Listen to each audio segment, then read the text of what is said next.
Hey there, Alex Kidman here, and today I'm taking a look at this, the Motorola Moto G24, which in some respects is sort of yet another Motorola cheap mobile phone, and they sure do have a lot, and they do seem to refresh them about every 6 months or so.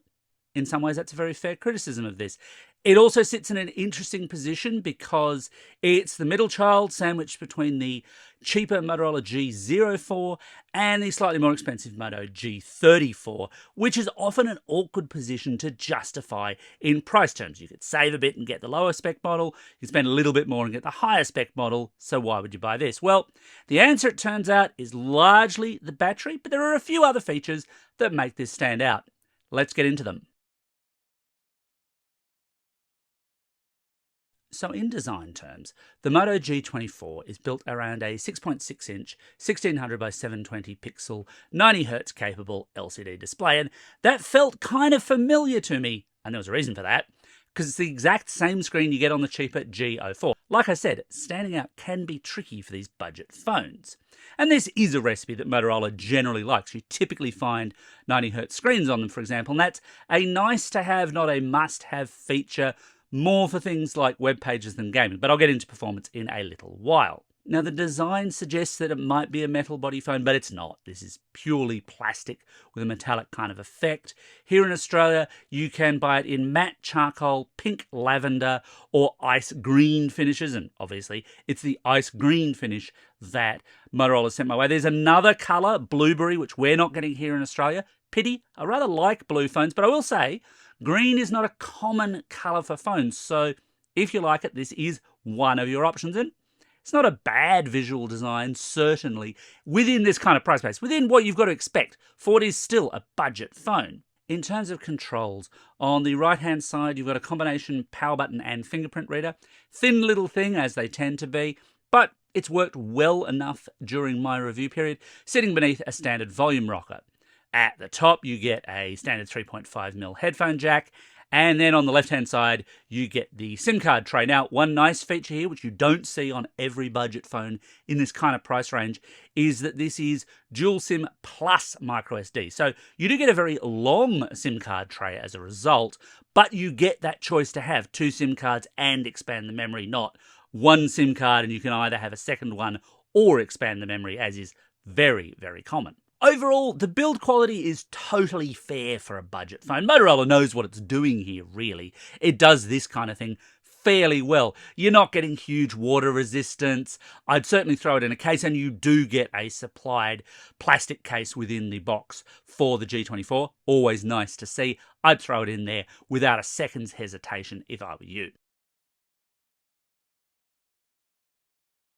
Motorola Australia's pitch for the Moto G24 is that it's a camera-centric phone. And it's a big call in the budget space, where camera is often the first casualty of meeting that price point. You often just get ordinary sorts of cameras. And look, honestly, that's pretty much what they've done with the Moto G24. At the back, you'll find twin lenses, one 50-megapixel primary and a 2-megapixel macro lens. And look, I've lost track of just how many phones in the budget and mid-range space over the past few years that have packed in a 2-megapixel secondary macro lens, and they all tend to be ordinary. You can get macro shots with them. Yes, they are macro cameras, but the amount of work involved in getting good macro shots often isn't worth the effort, and you often do have to fight. And especially, of course, if you like doing things like macro shots of insects, it can be really tricky because they want to move even if the macro lens doesn't want to focus. At the front, there's a hole-punch lens housing an 8-megapixel selfie camera.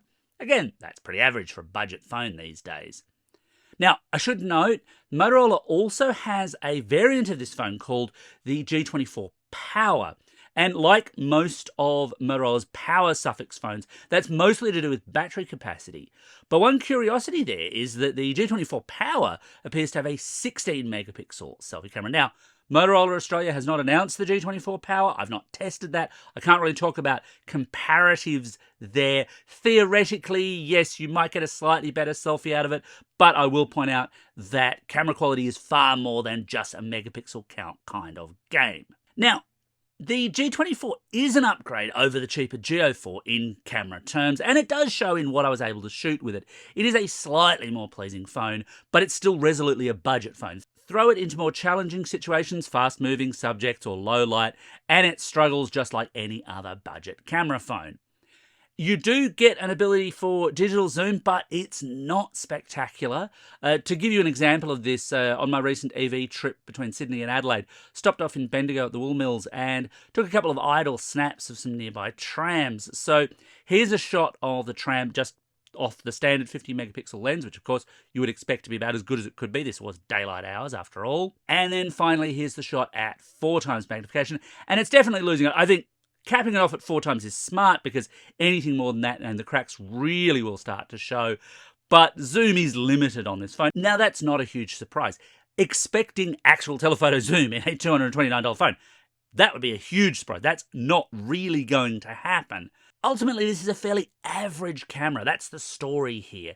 And there's nothing wrong with that at this kind of price point. Ultimately, if camera is really important to you, I'm going to suggest save your money, get something a little bit more expensive than this, because the jump up in the mid-range that I'm seeing now versus budget is still pretty substantial. It's kind of astonishing what a budget phone can do now, but if you want really good shots, you still need, I think, to start in the mid-range.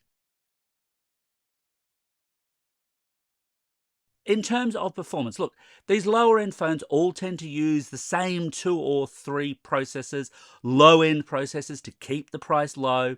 For the Moto G24, that's the Helio G85, not a new processor, of course, but that's precisely why it's used here, to keep the price low.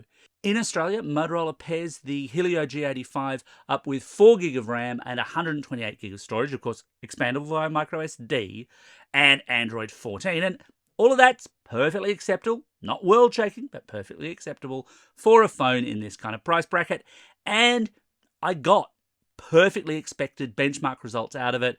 CPU, GPU was all fairly simple and standard. It's not an absolute standout at this price bracket, but it's acceptable enough. If you want those kinds of full comparative benchmarks, by the way, I have a full written review, and I'll put a link to that in the description below. These things do not present terribly well on YouTube, I find, so go and check that out for sure. But in day-to-day performance, this is, again, very much on par with what I'd expect out of a budget phone. It's not super fast if you're loading certain more intensive apps, gaming obviously, but you can run a lot of popular Android games on it if you've got the patience for those runtimes, and as long as you're happy with the fact that it's not going to run it at highest visual fidelity. You probably won't be making much use of that 90Hz display for a lot of games because a lot of those tie that into some of their higher graphics settings as well. But it's workable enough for web page scrolling and email and social media and things like that. It's perfectly fine, not terribly fast. Now, it's an Android 14 phone, but one of the big problems that I often find with budget phones is that there's little to no commitment to future security or Android OS upgrades. And here for the Moto G24, well, I've got some good news and I've got some bad news. So the good news is that Motorola does have a commitment for this phone. The bad news is that the commitment is only for security updates. So this will get 3 years of security updates, but no OS upgrades. This is only officially speaking going to be Android 14. Now, the hacking types may well get to custom ROMs and things like this for this phone. Don't know. I suspect, though, that for budget phones like this, and for the market that's buying budget phones, they're not really into your custom ROM hacking scenes to speak of. This is only going to be an Android 14 phone. It's at least good to see that it will be, or should be, as secure as possible for a few years, but it still would really be even nicer to see it commitment to at least maybe a year's OS upgrade, maybe 2, maybe next time, Motorola. The Moto G24 is a 4G only phone. If you want 5G, you've got to jump up a little bit in the Motorola space right now. And I wanted to really quickly address call quality because this seems to come up so much with these budget phones. I get a lot of viewer feedback saying, hey, why didn't you talk about what it's like to take calls? And look, the answer here I can say is the calls I've taken with it have been fine, but that probably doesn't mean that much to you.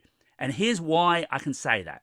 See, the thing is, outside of some truly ancient issues, and I'm talking here like the whole iPhone 4 antenna gate thing, most phones handle their antennas fairly well, and the reasons for poor mobile call quality have a great deal more to do with the network that you're on and the conditions at that time, more so than the phone itself. I mean, look, The speaker and microphone on this thing are fine for calls. They're reasonable enough for watching video as well. They're well within the scope of what you'd need for clear phone calls. But I can't say that this will never have a bad phone call because I don't control the mobile networks and I don't control where you are and what those mobile networks are doing at that point in time. This is why I don't tend to speak much about call quality unless I really note that, hey, if I hold it in a certain way, I can stuff up its antenna or reception. Certainly, that is not the case with the G24, just to be clear. So far, so average, but then we come to the battery life. And again, there is a slightly average story to tell here because the Moto G24 packs in a 5,000 milliamp hour battery. Sounds big, right? Well, it's not. It's just average. Pretty much every Android phone right now that doesn't fold has a 5,000 milliamp hour battery, unless you are, for example, the aforementioned Moto G24 Power that has 6,000 milliamp hours. But those 6,000 milliamp hour phones are pretty thin on the ground here in Australia. It's pretty much 5,000 milliamp hour on the Android side all the way everywhere. But then it's not really the number that counts, it's what you do with it. And here the Moto G24 actually did impress me. So one of my standard battery tests, because all battery usage is variable. Everyone's use is different, so the amount it runs down over a given day is different. One of my standard tests is to just run a 1 hour YouTube video, maximum brightness, maximum screen refresh rate, moderate volume from a fully charged battery. And what I look for there is at least 90% of the battery remaining after that hour. Anything under 90%, that's a problem for even single day usage. But to be honest, it's been a while since I've seen too many phones, even in the budget space, that fall below that barrier. The thing is, every percentage point above 90% is a good mark because every percentage point can represent several hours more of battery life over a typical usage day. And here, the G24 only dropped 6% of its battery in that single hour of usage. And that's a really good figure. And look, using it day to day over the last week or so, it's very much lived up to that. A single day, yeah, pretty easy most of the time. If you were a very light user, 2-day might just about be possible. I'm going to suggest you'd probably want to be reaching for a charger around lunchtime on that second day, though. You'll also need to reach for your own charger, however. This comes in a thin box with no included charger. And Motorola's been doing that more increasingly in recent times, picking up a trick from the premium end of the pool. Charging is via USB-C, not particularly fast, but plug it in overnight and you'll generally be fine. So should you buy the Motorola Moto G24? Well, look, it still does sit in that awkward position between the cheaper G04 and the G34. And honestly, if money is tight, the G04 is a very similar phone to this. In performance terms, in screen terms, there's not a heck of a lot between them. The camera on this is a little bit better, and the battery on this is distinctly better. And that's the real selling proposition for the Moto G24. It is decent value for money. It's not an absolute standout, but its best feature there is the battery life and the way that it handles its battery over a day's usage. And that's a really critical thing for any smartphone, but especially for budget smartphones, I find, where more and more of them are not that strong in battery usage terms. Anyway, that's my take on the Motorola Moto G24. Anything else you'd like to know? Hit me up in the comments below, and as always, thanks for watching, and don't forget to hit like and subscribe.